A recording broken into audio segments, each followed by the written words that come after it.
Assalamualaikum warahmatullahi wabarakatuh. Bismillahirrahmanirrahim. Alhamdulillahirabbil alamin.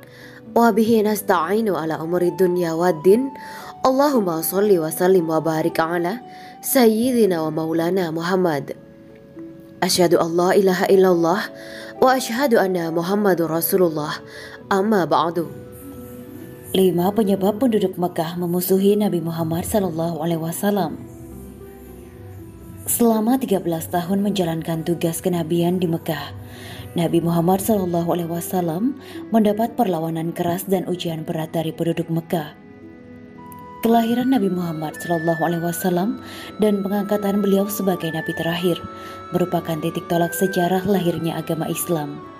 Beliau menyebarkan Islam sebagai rahmat untuk seluruh alam.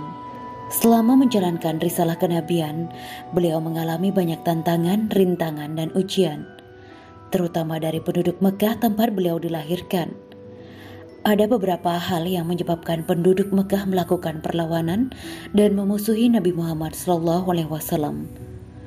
Untuk diketahui, sebelum diangkat menjadi Rasul, orang-orang Mekah menjuluki Muhammad sebagai Al-Amin karena kecerdasan, kejujuran, sifat amanah, dan kesantunan beliau.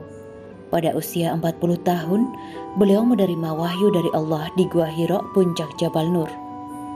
Sejak saat itu, selama 23 tahun Nabi Muhammad SAW menerima wahyu dengan perantaraan malaikat Jibril. Selama itu pula, beliau bertugas menjadi Nabi dan Rasul untuk segenap manusia.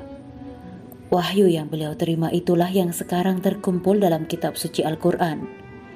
Kisah beliau menebarkan dakwah Islamiyah selalu menarik untuk dikaji karena di dalamnya syarat hikmah dan pelajaran berharga. Selama 13 tahun menyebarkan agama Islam di Mekah, Nabi Muhammad SAW mendapat perlawanan keras dari penduduk Mekah. Ada 5 hal yang menyebabkan penduduk Mekah melakukan perlawanan kepada Nabi Muhammad SAW. Di antaranya, 1. Mereka tidak bersedia mengganti atau mengubah agama yang mereka warisi dari bapak-bapak mereka.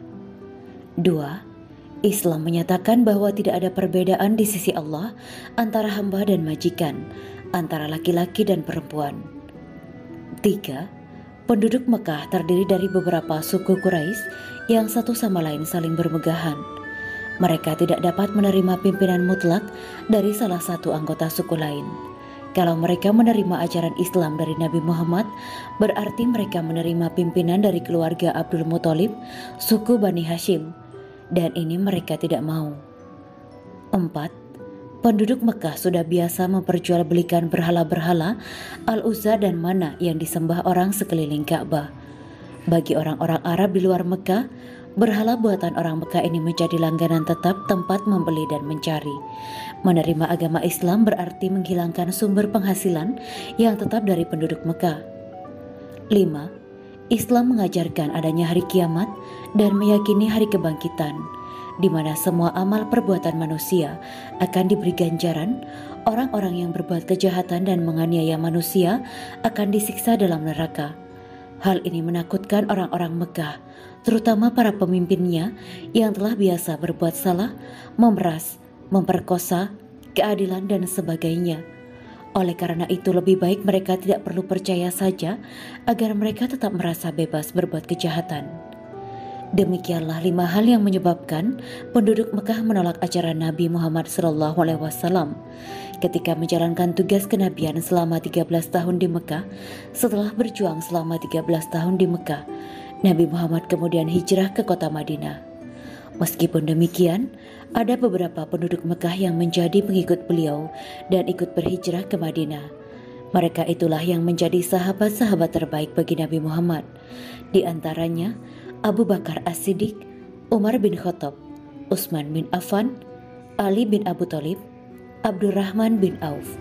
Kemudian Abu Salamah bin Abdul As'ad dan istrinya Ummu Salamah. Amir bin Abi Rabi'ah bersama istrinya Laila, disusul Abdullah bin Jashin, kemudian secara bergelombang disusul oleh para sahabat lainnya. Wallahu a'lam bishawab. Demikianlah kisah Islami Bidadari Surga. Simak terus channel ini untuk kisah Islami menarik lainnya. Terima kasih para sahabat bidadari surga yang dirahmati Allah. Semoga diberi kesehatan dan diberkahkan segalanya. Juga dibahagiakan hidupnya di dunia dan di akhirat kelak oleh Allah Subhanahu wa taala. Amin ya mujibas sa'ilin. Wa akhiron, wabillahi taufiq wal hidayah. Wassalamualaikum warahmatullahi wabarakatuh.